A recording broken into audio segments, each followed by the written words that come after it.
werde zu Nico fahren und dir alles sagen. Ich finde deine Entscheidung sehr mutig. Hast du sie dir auch gründlich überlegt? Willst du etwa, dass ich lüge? Alles vorbereitet. Fehlst nur noch du. Ich hätte nur noch diesen Termin, dann komme ich sofort vorbei, ja?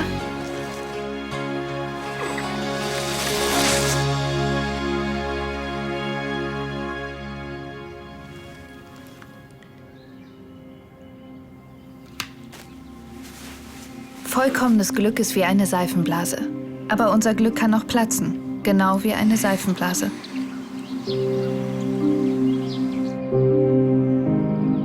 Wir möchten glauben, dass es etwas gibt, was uns beschützt.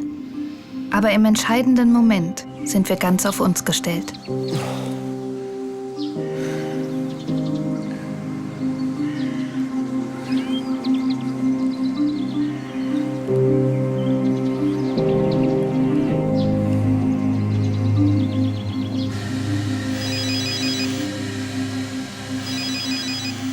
Manchmal sind es die banalsten Dinge, die unser Schicksal besiegeln und uns für immer voneinander trennen. Nicola, wo bist du? Hilf mir.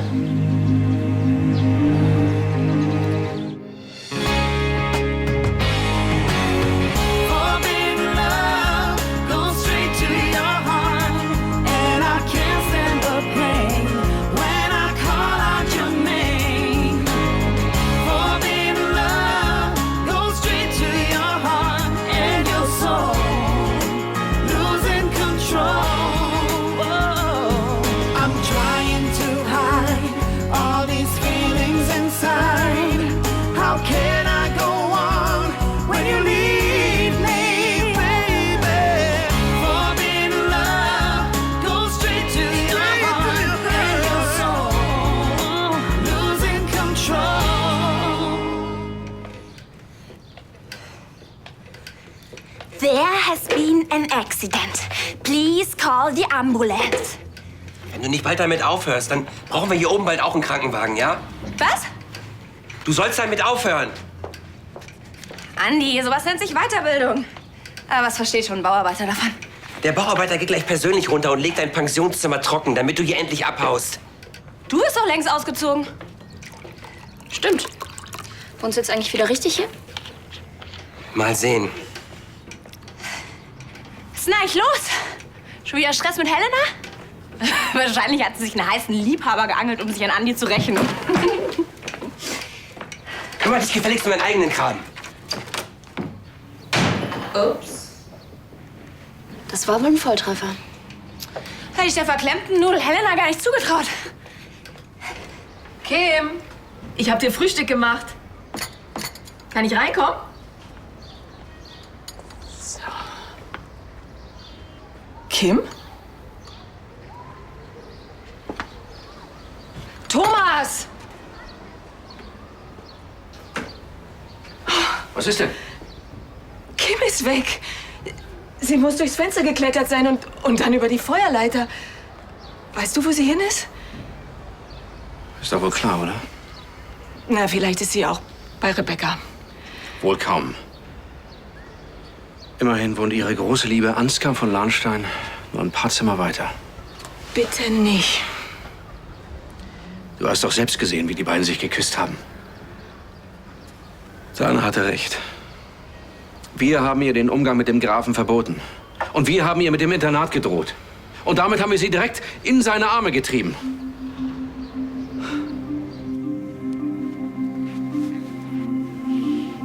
Gleich ist gut.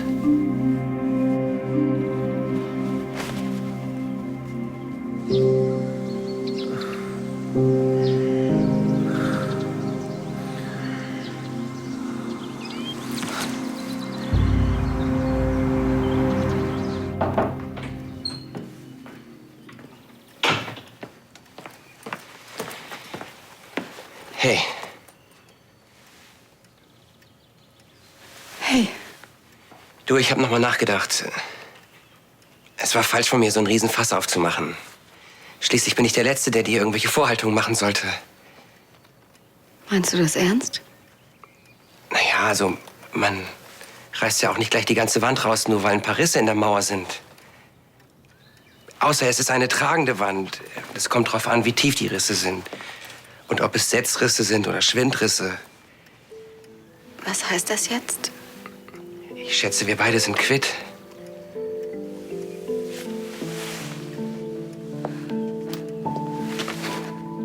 Und ich verspreche dir, dass so etwas nie wieder vorkommt. Damit könnte ich leben. Wir fangen noch mal von vorne an, okay? Oh, ich kann es kaum erwarten, endlich aus der WG auszuziehen. Du hast gar keine Ahnung, wie schlecht Dana kocht. Eine Frage habe ich aber noch. War er besser als ich? Was wer? Na, der Typ, mit dem du im Bett warst. War der besser als ich? Im Gegenteil, das war auch völlig bedeutungslos. Und wer war's? Hör mal, wenn das so bedeutungslos war, dann kannst du mir doch auch sagen, wer es war, oder? Ja, aber nicht jetzt. Du, ich muss dringend los. Ja, aber wo willst du denn jetzt hin? Ich habe noch einen wichtigen Termin fürs Auktionshaus. Aber wir reden später, ja? Versprochen. Helena, warte doch mal.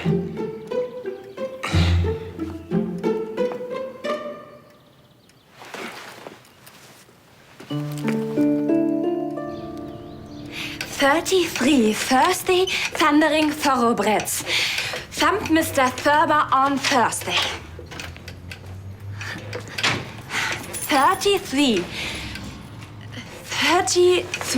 thieves thought that they thrilled the throne throughout Thursday." Sag mal, schnüffelst du da in Helenas Handy rum? Dein TH klingt echt mies. Hätte ich der spießigen Gräfin gar nicht zugetraut. Sag mal, weißt du schon, wer es ist? Ich will nicht darüber reden und mit dir schon gar nicht. Wieso, ist doch super, dann seid ihr wenigstens quitt. Außerdem, wenn man ab und zu mal auswärts nascht, dann schmeckt's auch wieder zu Hause. Bei uns hat's auch immer richtig gut zu Hause geschmeckt. Wir haben zwar nicht jeden Tag miteinander gegessen, aber wenn, dann... Ja, schon klar. Nur mal so rein hypothetisch. Wenn sie mich betrogen hat, dann mit wem? Und wie war der Typ? Was du doch eigentlich wissen willst, ist, ob er besser war als du, ob er länger konnte und ob sie mit ihm Sachen gemacht hat, die sie mit dir nie machen würde. Was denn für Sachen, bitte? Du, wenn ich jetzt nicht arbeiten müsste, dann würde ich es dir zeigen. Stopp, stopp, stopp. Also wenn es eine Sache gibt, über die ich richtig gut Bescheid weiß, dann ja wohl. Hör zu, ich kann dir Sachen beibringen, von denen hast du nicht mal gedacht, dass die überhaupt möglich sind. Du bist echt süß, wenn du so unsicher bist. Ich bin alles nur nicht süß, kapiert? Okay. Dann frag doch. Was? Na, ob du gut warst. Oder eher... Ich weiß, schon ein bisschen her, aber ich kann mich noch ganz gut erinnern. Und glaub mir, ich kann das beurteilen. Und? Wie war's?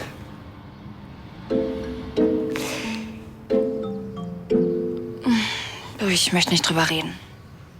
Und mit dir sowieso nicht.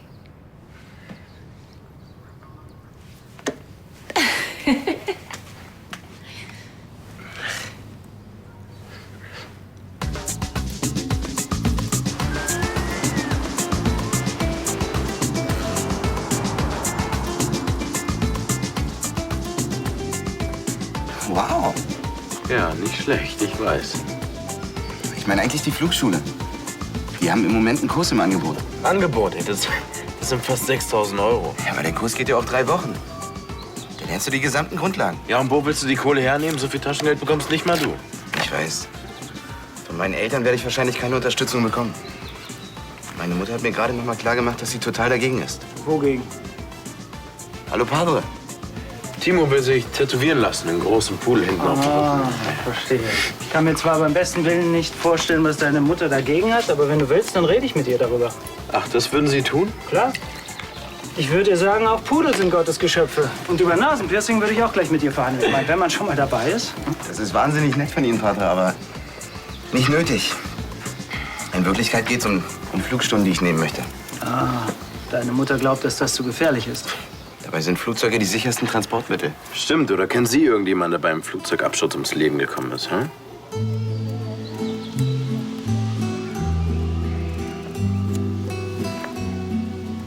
Mal mal, wo ist das denn? Die Fotos hat meine Mutter geschossen. Ist das hier auf Mallorca? Nördlich von hier. Meine Mutter ist ganz versessen auf diesen Ort. Sie fotografiert dort immer wieder. Si tienes un hondo penar, piensa en mí. Si tienes ganas de llorar, piensa en mí. Ya ves que venero tu imagen divina, tu párvula boca que siendo tan niña me enseñó a pecar. Waren Sie schon mal dort? Nein. Das Bild erinnert mich an einen Ort auf Lanzarote, an dem ich mal war. Mit einer Frau? Meiner Schwester. Cuando llores también piensa en mí. Cuando quieras quitarme la vida. Ich musste gerade an die Frau denken, von der Sie uns erzählt haben, in die Sie mal verknallt waren. Es ehrt mich, was für einen Anteil du an meiner Lebensgeschichte nimmst. Sagen Sie, denken Sie noch oft an sie? Ja, das kommt vor. Haben Sie sich nie vorgestellt, wie es wäre, wenn Sie sie geheiratet hätten? Ja, das stand nie zur Debatte. Aber Sie haben sie doch geliebt, oder? Ja, aber manchmal gibt es Hindernisse, die selbst für die große Liebe unüberwindbar sind. Und außerdem ist das sehr lange her. Ja, und jetzt sind Sie nur noch in Gott verknallt, hä? Schöner hätte ich es auch nicht sagen können. Cuando quieras quitarme la vida, no la quiero. Ach, Hagen war heute Morgen bei mir. Ich finde es gut, dass er und Marlene sich eine Auszeit in der Jagdhütte nehmen. Was? Wieso weiß ich davon nichts? Hätte er bei dir eine Genehmigung einreichen müssen? Kurze Info hätte schon gereicht. Marlene muss wohl ihre Stimme ganz in Ruhe auskurieren. Dürfte doch auch in deinem Sinne sein, oder? Hast du dich geschlagen? Ich fürchte eher, jemand hat ihn geschlagen. Jemand hat seinen wahren Charakter erkannt. Tut mir leid, euch enttäuschen zu müssen. Ich bin lediglich im Dunkeln gegen eine Tür gelaufen. Sie entschuldigen? Wo ist sie? Herr Wolf, schön, Sie zu sehen. Also, raus mit der Sprache. Es tut mir leid, ich habe nicht die leiseste Ahnung, wo sich Ihre Tochter aufhält. Kim ist weggelaufen? Ja, sie ist heute Morgen verschwunden mit ihren ganzen Sachen. Ist sie nicht hier? Wie kommen Sie darauf, dass Ansgar wissen könnte, wo sich Kim aufhält? Ich habe sie zu meiner persönlichen Assistentin gemacht.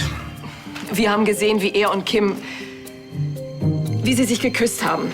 Du vergreifst dich jetzt nicht an einer 17-Jährigen, ja? Also, ich höre. Ich werde Sie sofort informieren, sobald sich Ihre Tochter bei mir meldet.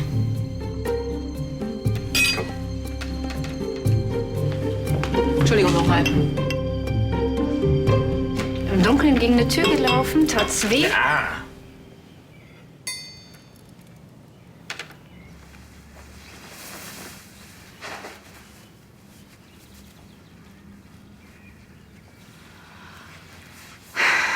So, fehlt nur noch einer.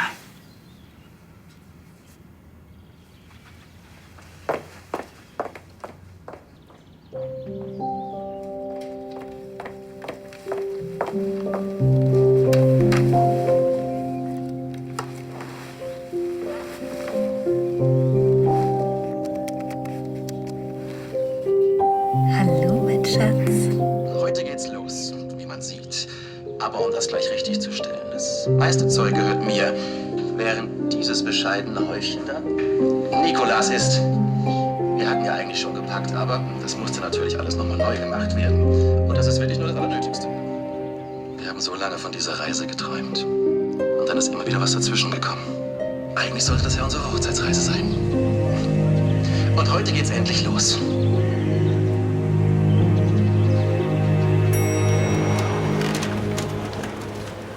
Danke, Luca. Das gehört bei uns zum Service dazu. Könntest du es vielleicht zu mir ins Büro stellen? Klar, kein Problem. Gibt es was zu feiern?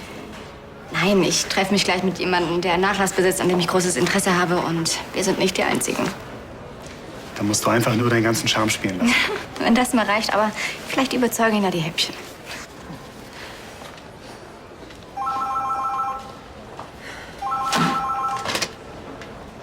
Lahnstein Enterprises, Jessica Steele. Was kann ich für Sie tun? Ich verbinde. Das nenne ich Enthusiasmus. Normalerweise war Kim dafür zuständig. Das war wenigstens irgendwie. Wie siehst du eigentlich aus? Was? Wieso? Irgendwie so fertig. Naja. Dann ist ja klar, warum Andi lieber bei uns in der WG wohnt als bei dir auf dem Schloss. Ich habe nicht den Eindruck, dass er gerne da wohnt. Könnte an dir liegen. Du, Andi und ich hatten schon so viel Spaß zusammen. Aber das weißt du ja. Zumindest weiß ich, dass deine Verführungskünste in erster Linie bei Männern ziehen, die sich vorher besinnungslos betrunken haben. Wenn das deine Vorstellung von Spaß ist.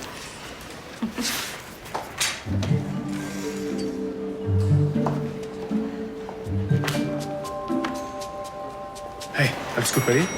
Ja, ich weiß auch nicht, warum sich die gute Jessica immer an mir abarbeiten muss.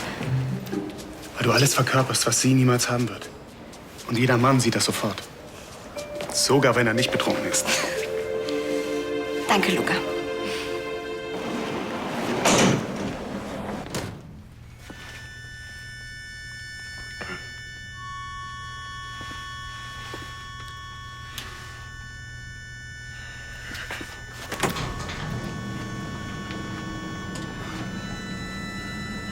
Bitte geh nicht. Ich wollte das nicht. Wer ist es? Wer ist der Typ? Kenn ich den? Warum vögelst du nicht weiter durch Düsseldorf? Ist doch dein neuestes Hobby, hm?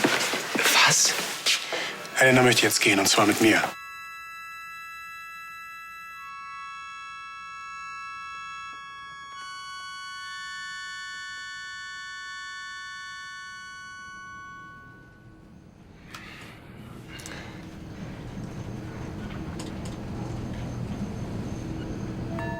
Du bist immer bei mir, egal wo ich bin. Du hast mich ganz schön lange warten lassen. Was sind ein paar Minuten, wenn wir den Rest unseres Lebens miteinander verbringen?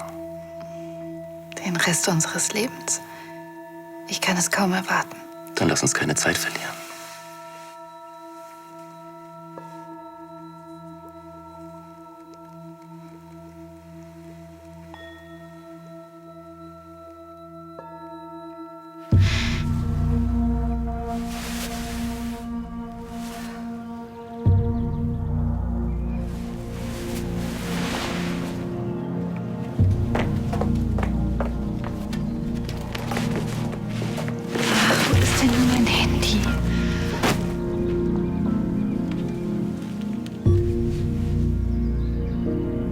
Justus, haben Sie vielleicht meinen Mann gesehen?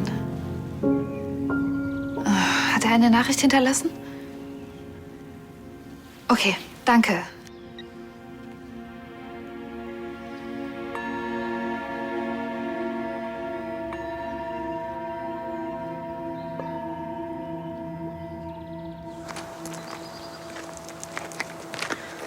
Ansgar, warte.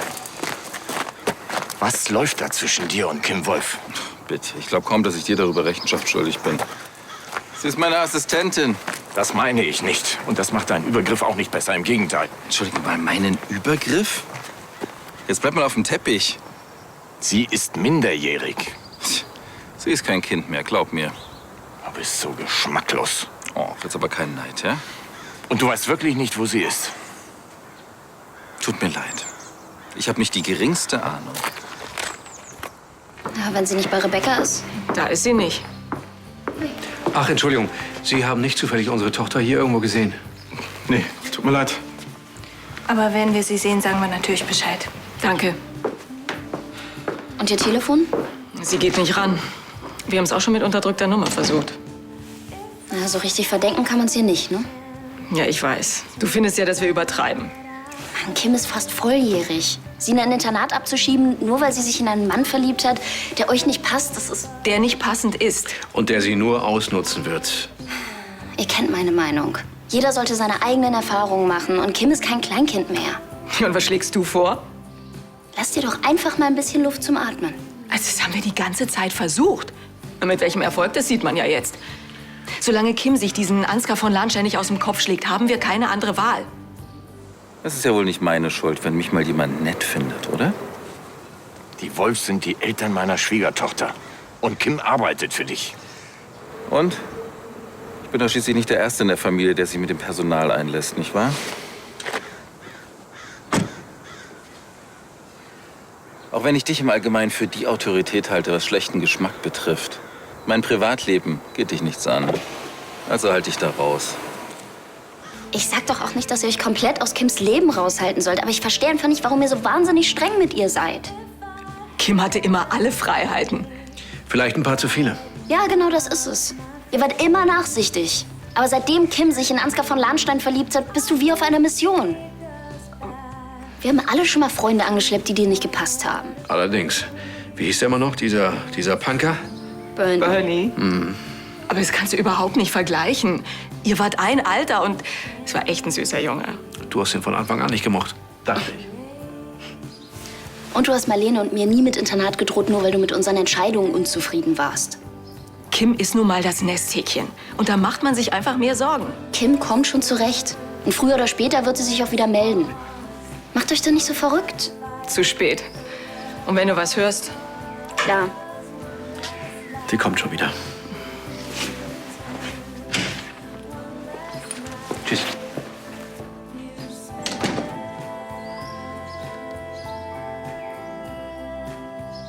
So, das war's. Nicht schlecht. Wenn du willst, kannst du ab heute für mich arbeiten. Sie meinen, ich darf sowas wie Ihr persönlicher Assistent werden? Assistent? Nein. Nur keine Übereile. Wir reden hier gerade über eine Praktikumsstelle. Oh, wow, ein Praktikum bei der Küchenhilfe. Ich weiß gar nicht, was ich sagen soll, Monsignor. Timo, ich gebe dir diese Chance, weil ich an dich glaube, mein Junge. Meine Eltern sind bestimmt damit einverstanden, dass ich dafür die Schule abbreche. Tja, die einen haben die Wahl und die anderen schälen die Kartoffeln. Was soll das denn jetzt heißen? Nichts, alles gut. Hast du mir jetzt vor, dass es mir und meiner Familie gut geht? Ja dann, aber manchmal... Du weißt schon... Findest du es ungerecht? Alter, die Welt ist, wie sie ist. Ich kann auch nicht mehr machen, außer dein bester Kumpel sein. Hm? Das weiß ich doch. So, ich muss jetzt los. Ich bin mit meinem Papa zum Radfahren verabredet. Cabron, viel Spaß.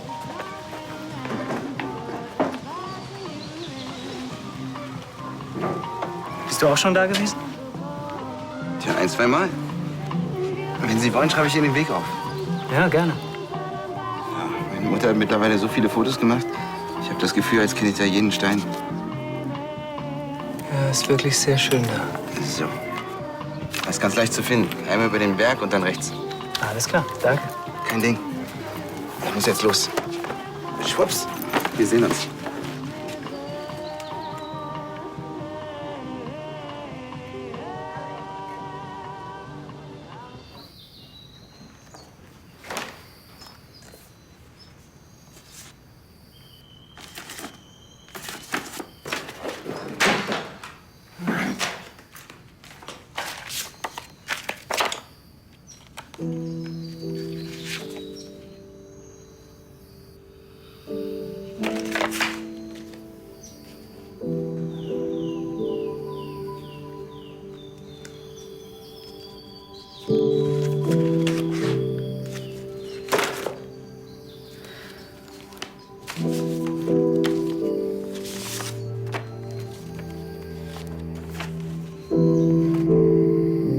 Lieber Jan, man sollte meinen, wenn man sich nur einmal im Jahr schreibt, beschränkt man sich auf das Wesentliche.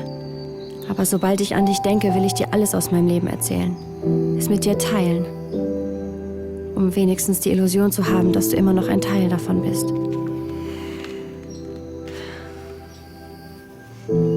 Mallorca ist einmalig schön, aber es gibt eine Stelle am Meer, an der ich besonders gerne bin. Sie erinnert mich an unseren Ort auf Lanzarote. Weißt du noch? Egal wie sehr ich mich bemühe, ich werde unsere Zeit dort niemals vergessen.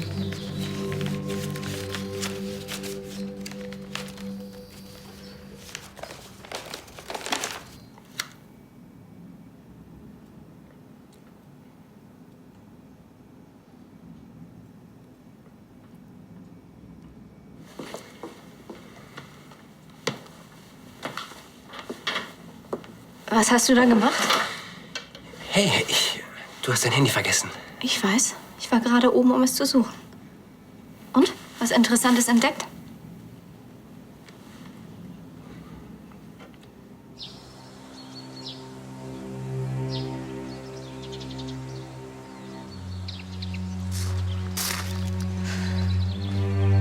Kim, weißt du, wie oft ich schon versucht habe, dich zu erreichen?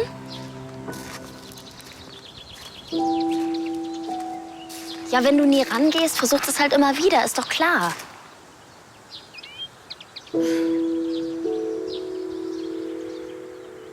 Hey, weil sie besorgt sind. Nee, das ist dir nicht egal. Das ist nämlich genau das, was du wolltest. Heimlich aus dem Fenster zu türmen, geht's vielleicht noch ein bisschen dramatischer. Das nächste Mal kannst du dich mit dem Bettlaken abseilen. Das auch. Aber eigentlich wollte ich wissen, wo du bist. Okay, dann rufst du jetzt zu Hause an und sagst genau das. Du kannst natürlich auch warten, bis sie eine Vermisstenanzeige aufgeben und irgendwann ein Sondereinsatzkommando Leas Wohnung stürmt. Damit würdest du sie natürlich nur davon überzeugen, dass du viel zu jung und verantwortungslos bist, um deine eigenen Entscheidungen zu treffen. So ist brav. Mach keinen Scheiß. Und grüß Lea von mir. Bis bald.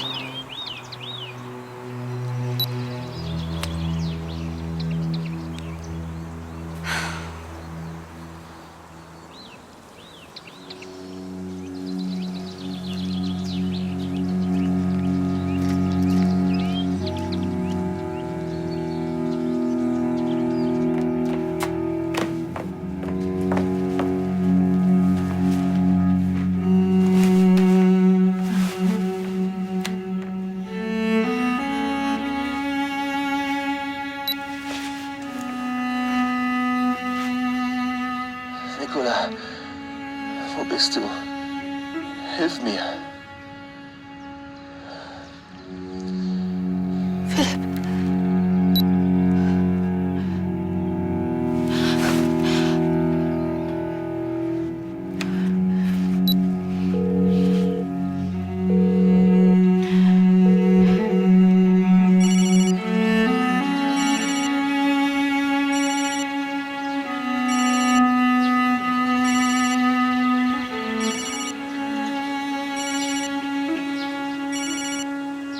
Du schnüffelst in meinem Handy rum. Das ist echt das Letzte.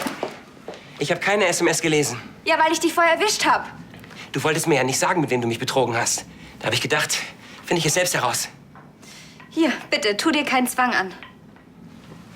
Ist gar nicht nötig. Ich weiß eh, wer es ist. Na, Luca, dieser Schmalspur Casanova. Mit dem bist du doch schon mal losgezogen, als ich die Sachen mit Jessica gebeichtet habe. Mit Luca war nichts, das habe ich dir schon gesagt. Ich habe dich heute mit ihm bei dir auf der Arbeit gesehen. Das sah mir nicht nach nichts aus. Bitte, du schnüffelst nicht nur in meinem Handy, du spionierst mir auch noch bei der Arbeit nach? Wieso machst du mir denn eigentlich Vorwürfe? Das mit Jessica, das war eine einmalige Sache, ein Ausrutscher. Aber das mit dir und diesem Aushilfskellner ist doch eine Affäre. Warum bist du denn die ganze Zeit so komisch und total neben der Spur? Jetzt sag schon, er war es, oder? Habt ihr Philipp gesehen? Bitte, ihr müsst mir helfen. Ihm ist irgendetwas passiert.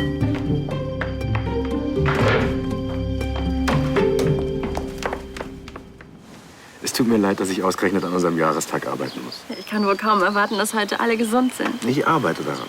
Gut, Aber ich bin heute früh zu Hause und dann entführe ich dich. ich bin gespannt. Tschüss. Bis später. Bis später. Wie schafft man es nur, so lange glücklich verheiratet zu sein. Ich würde sagen, man braucht viel Geduld. Vor allem Ricardo. Was meinst du damit? Er hat's nicht immer leicht mit mir. Ich habe so viele Geheimnisse. Männer lieben Frauen mit Geheimnissen. Ja, aber nicht solche. Manchmal wünschte ich, ich könnte ihm und Timo alles sagen. Die ganze Wahrheit, aber dann würde ich alles kaputt machen. Vielleicht aber auch nicht.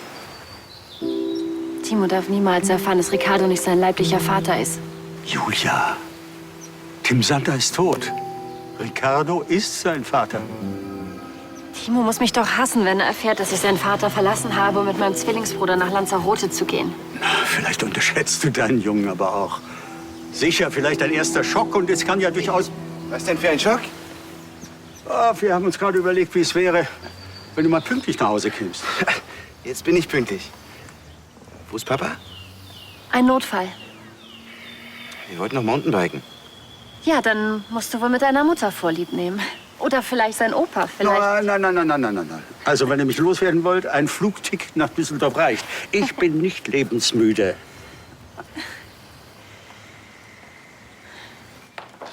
Elisabeth, bitte, ihr müsst mir suchen helfen. Mit Philipp ist irgendwas. Wieso? Wo ist er denn? Ich weiß es nicht, das ist es ja. Was genau ist denn passiert? Wir waren verabredet. Er ist einfach nicht aufgetaucht und... Aber dafür kannst du doch auch eine einfache Erklärung geben. Nein, hör dir das an. Nicola, wo bist du? Hilf mir. Oh Gott, lass uns keine Zeit verlieren. Komm mit, wir suchen ihn. Entschuldigen Sie die Störung, ich habe das Personal befragt. Und hat ihn jemand gesehen? Prinz Hohenfelden hat sich eine Gartenschere ausgeliehen und wollte in den Park. Das war vor einigen Stunden. Vor einigen Stunden? Was, wenn Philipp etwas passiert ist, wenn er zusammengebrochen ist? Nein, es ist doch gar nicht gesagt. Das ist meine Schuld. Das hat bestimmt mit den Folgen des Unfalls zu tun. Nein, wir müssen jetzt Nico helfen. Du darfst nicht die Nerven verlieren, hörst du? Schaffst du das? Dann komm mit, wir suchen ihn.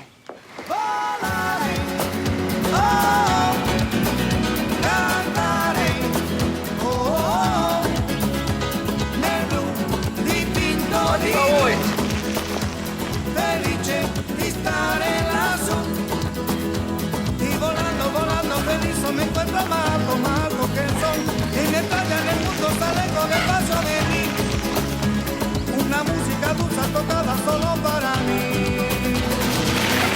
Volaré, oh, cantaré, oh, el blues. Philipp! Philipp, wo bist du? Philipp! Verdammt, wo ist er denn nur? Versuch's weiter auf dem Handy. Philipp! Hoffentlich ist nichts passiert. Das hoffe ich auch. Gerade hat er erst diesen schrecklichen Unfall überlebt. Weiteren Schicksalsschlag würde Nico nicht verkraften. Philipp! Philipp! Philipp, jetzt sag doch was, wenn du uns hörst. Philipp! Alter, gräbst du den Garten um oder was? Warum meldet er sich denn nicht? Bitte, bitte, geh einfach ran. Philipp! Ich habe kein gutes Gefühl. Er ist jetzt schon seit Stunden verschwunden. Es gibt sicher eine Erklärung.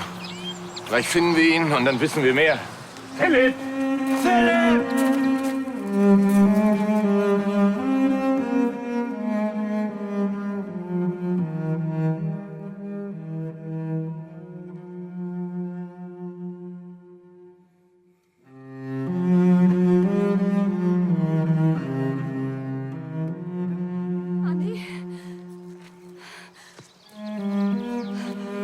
Scheiße!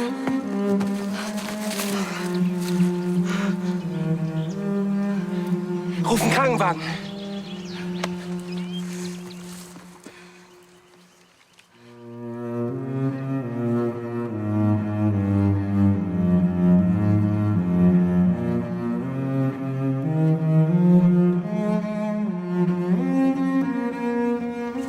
Das macht doch keinen Sinn. Die Polizei schickt uns gleich wieder nach Hause. Kim ist noch keine 48 Stunden verschwunden. Ja, aber was, wenn ihr irgendwas passiert ist? Ich meine, vielleicht trennt sie ja Mach doch und dann... keine Panik. Ich verstehe deine Angst, ja. Aber seitdem unsere Kinder auf der Welt sind, wissen wir, dass ihnen auch etwas passieren kann, wenn wir nicht ständig bei ihnen sind. Ich muss einfach immer wieder daran denken, wie sie in dieser brennenden Hütte im Wald lag. Entschuldigung. Wolf? Kim? Schön, dass du dich meldest. Ich verstehe. Aber es geht dir gut, ja? Ich glaube, deine Mutter möchte ich gern mal sprechen. Was? Na gut, sage ich ihr. Gut. Bis dann, mein Schatz. Siehst du, sie ist in Offenburg bei... Bei Lea? Ja. Oh, zum Glück. Na, dann fahren wir da jetzt hin. Nein, das werden wir nicht tun. Dan hat recht. Sie ist wirklich kein kleines Kind mehr. Thomas, ich muss dringend mit ihr sprechen. Und worüber?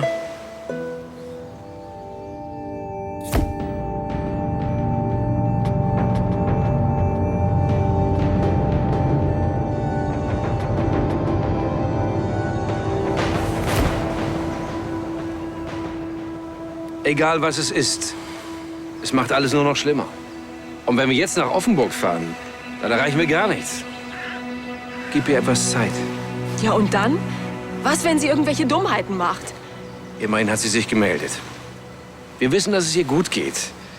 Und wir wissen, dass sie sich nicht in diese Arme von dem Lahnstein geflüchtet hat. Das ist doch schon mal was, oder? Ja, das ist sogar eine ganze Menge.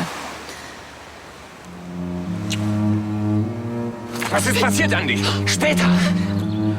Oh Gott. Philipp, was ist mit dir?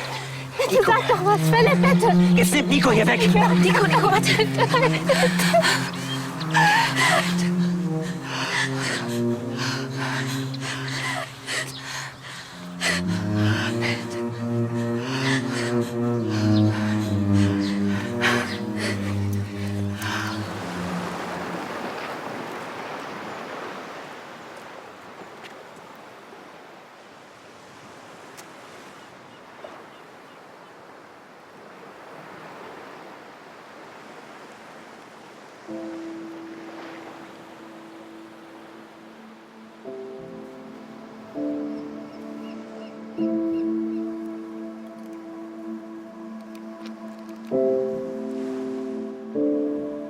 Liebe Julia, seit ich hier auf Mallorca bin, muss ich ständig an dich denken. Es gibt hier so viel, was mich an dich erinnert. Sogar einen Ort, der unserem Felsen am Strand von Lanzarote ganz ähnlich ist.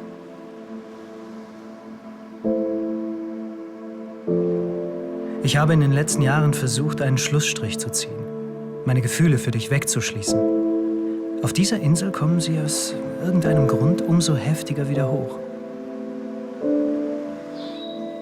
Hat gekämpft. Das nächste Mal lasse ich dich nicht gewinnen. Angeber. Wie du siehst, haben wir überlebt. Das ist erstaunlich. Das bringt echt Bock. Traust du dich? Ja, mein Junge, wenn du in mein Alter kommst, hast du Bock, auf der Terrasse zu sitzen. Mit einem guten Buch in der Sonne. Danke. Ja.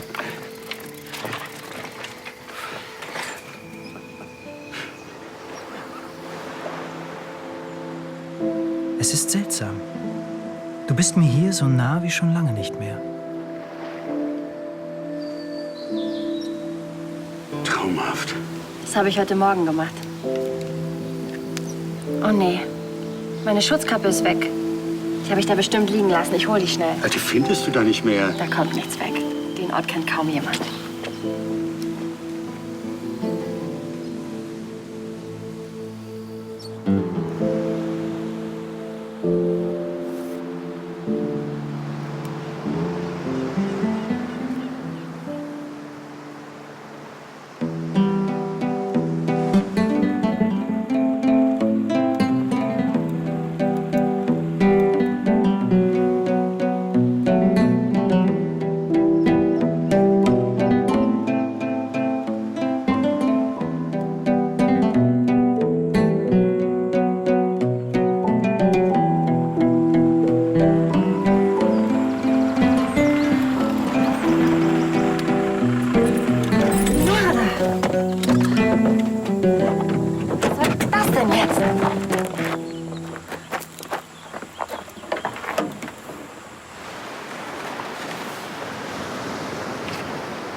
Gleich geht's dir besser.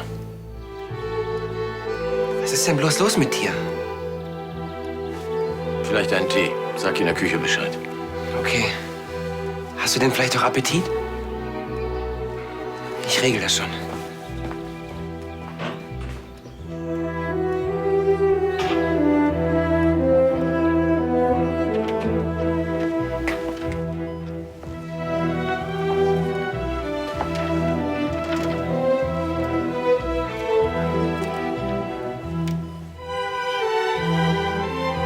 Das hört nie auf. Philipp ist eine Kämpfernatur. Letztes Mal hat er es auch geschafft. Er wird sterben. Und ich habe ihn umgebracht. Red dir das nicht ein, was auch passiert. Es war ein Unfall.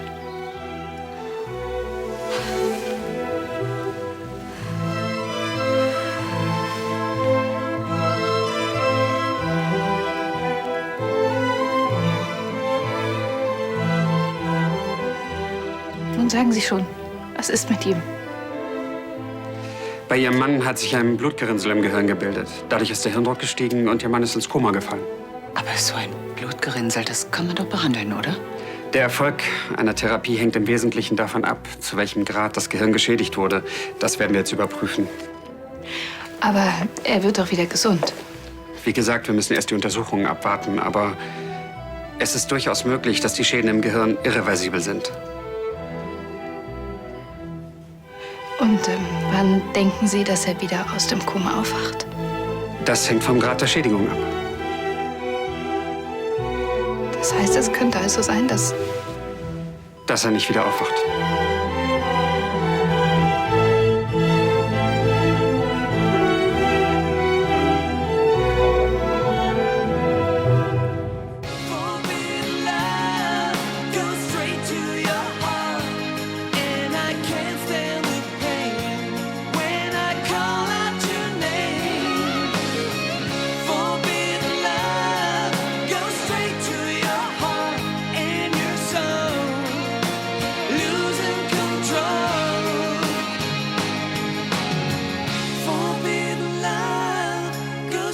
To